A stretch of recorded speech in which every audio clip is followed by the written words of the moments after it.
अनुभव आहे की होतो, त्रास होतो असं त्यांना वाटतंय. पण सायंटिफिकली तर तसंच ते पोलन जेव्हा हवेमध्ये येतात तर ते लगेच त्याचा जो उग्र हे जो आहे वास तो ते कन्वर्ट होतो त्याच्यामध्ये. एक मिनिट, माझी मिसेस आहे श्रीगौरी. नमस्कार, मी श्रीगौरी अंबरीश घटाटे.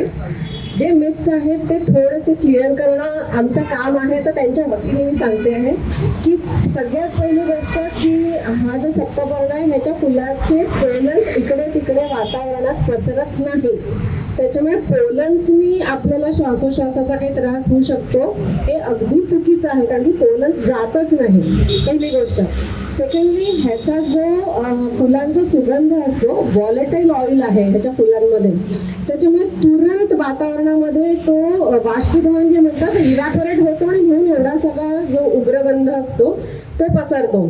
आता ह्याचे जे केमिकल कॉम्पोनेंट्स आहेत त्याच्यामधले काही 2-3 घटक असे असू शकतात की ज्याची कोणाला एलर्जी असू शकते आणि त्याच्यामुळे कदाचित ज्यांना असं वाटतं की आम्हाला श्वास घ्यायला त्रास होतो किंवा काहीतरी, ते त्याच्यामुळे असेल, पण पोलन्समुळे नाही. त्याच्याचमुळे कसं होतं की ह्याच्यावर कीटक आणि मधमाशांची ह्याच्यासाठी पण गरज असते की हवेत ह्याचे परागकण कुठे जात नाही, त्यामुळे ह्याचं पॉलिनेशन होईल कसं, तर ते किडे असले तरच ह्याचं पॉलिनेशन होतं. त्याच्यामुळे हा झाड बाकी जनरल शेतीसाठी पण आणि ह्याच्या स्वतःसाठी पण मधमाशा आणि किड्यांकडूनच हेल्प घेत असतो. तर हा झाड वाढला तर मधमाशा वाढतील नेक्टरसाठी, हे झाड वाढलं तर कीटक वाढतील आणि कीटक आणि मधमाशांमुळे बाकी झाडांचं पण पॉलिनेशन होईल. त्याच्यामुळे हा ड्युअल काम करतो, ह्या झाडासाठी पण आणि जनरल सगळ्यांच्या वाढीसाठी पण. अजून कोणता गैरसमज? आपण आपल्या आसमंतातील पशुपक्षी, झाडं, पानं, फुलं यांचा म्हणावा तितका आस्वाद घेत नाही असं मला वाटतं. रोजच्या जीवनात कदाचित ते आजकाल धावपळीच्या आयुष्यामध्ये जरा कठीण जातं. त्याचं सौंदर्य, त्याचं निराळेपण पण रोजच्या पाहण्यातील सवयीसारखं होतं. आणि तरुण भारतच्या या उपक्रमामुळे आपण या आसमंताकडे अधिक डोळसपणे पाहूया. महत्त्वाचं म्हणजे आज मला एक इथे लहान मुलगा दिसतो आहे आणि एक तरुण दिसतो आहे. तर माझं असं म्हणणं आहे की या उपक्रमामध्ये इतकी चांगला हा उपक्रम तरुण भारतने सुरू केलेला आहे, तर या उपक्रमामध्ये जर आपल्याला आपल्या पुढच्या पिढीला सहभागी करून घेता आलं तर त्यांचीही निरीक्षण शक्ती वाढेल. सतत आजूबाजूला बघताना अरे हे झाड, हा पक्षी वेगळा किंवा त्याविषयी जाण निर्माण होईल. आणि मग पर्यावरण हा विषय आपण जो शाळेमध्ये कॉलेजमध्ये शिकवतो तो शिकवण्याची मला वाटतं आवश्यकता राहणार नाही जर का आपण अशा तऱ्हेने मुलांना वाढवताना, आणि या अगदी सहज होणाऱ्या गोष्टी आहेत, याच्यासाठी विशेष काही करण्याची आवश्यकता नसते. तर त्यांचीही निरीक्षण शक्ती वाढेल. चौकसपणे ते आपला निसर्ग निहाळायला शिकतील आणि आपोआपच निसर्ग भान, पर्यावरणाविषयी स्नेह भावना अशी वाढीला लागेल. वेगळं आहे. नागपूर महानगरपालिकेने वेगवेगळ्या रस्त्यांवरती एका जातीची झाडं लावली आणि तो आंबेडकर नगरवाला रोड आहे, अनेक रोडवरती वेगवेगळी सुंदर फुलवाली झाडं आहेत. पण नागपूरची ओळख ही ऑरेंज सिटी म्हणून आहे. आणि ऑरेंज सिटी म्हणजे नागपूरच्या आजूबाजूला ज्या शेत्यांमध्ये संत्रे आहे, संत्र्याची झाडे म्हणून आहे.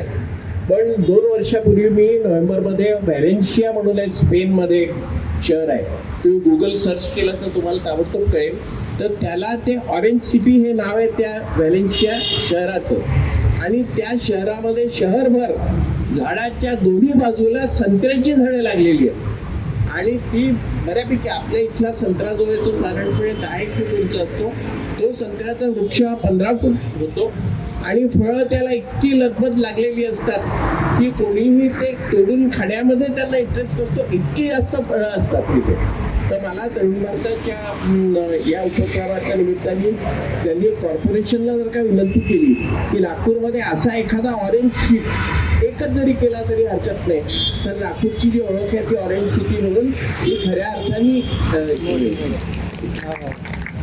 आता मॅडमने आणि सरांनी म्हटलं की ह्याला डेव्हिल्स ट्री म्हणतात. तर डेव्हिल्स ट्री कशामुळे म्हणतात की ह्याच्या चिकामध्ये काही अल्कलाइड्स असतात तुम्ही पान तोडलं किंवा ह्याची फांदी तोडली तर त्याच्यातनं चीक निघतो, जे आपण म्हणतो ना लॅटेक्स ह्याचा वापरला जातो.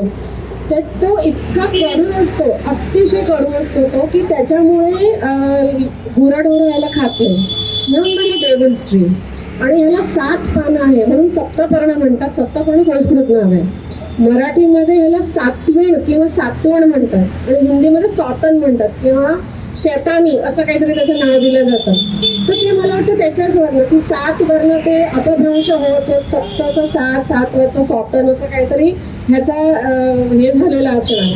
पण ओव्हरऑल ह्या बायोडायव्हर्सिटीसाठी आणि आयुर्वेदिक अनेक उपयोगांसाठी खूपच जबरदस्त आहे, व्हेरी प्रभावी. तर जसं जसं तुम्ही ह्याच्याबद्दलची रिडिंग, आयुर्वेदामध्ये द्रव्य गुण विज्ञान म्हणून आहे. जेवढे पण द्रव्य निघतात त्या सगळ्यांबद्दलचं वैज्ञानिक संशोधन केलेलं असतं. त्याच्यामध्ये सप्तपर्ण हा आहे, म्हणजेच हा आयुर्वेदामध्ये पारंपरिक वापरल्या गेलेला देशी वृक्ष आहे, हे त्याच्यातनं प्रूव्ह होतं. आणि जे आयुर्वेदात वापरल्या जातात त्यांच्यापासून काही त्रास होत असावा एवढा जोरदार असं नाही.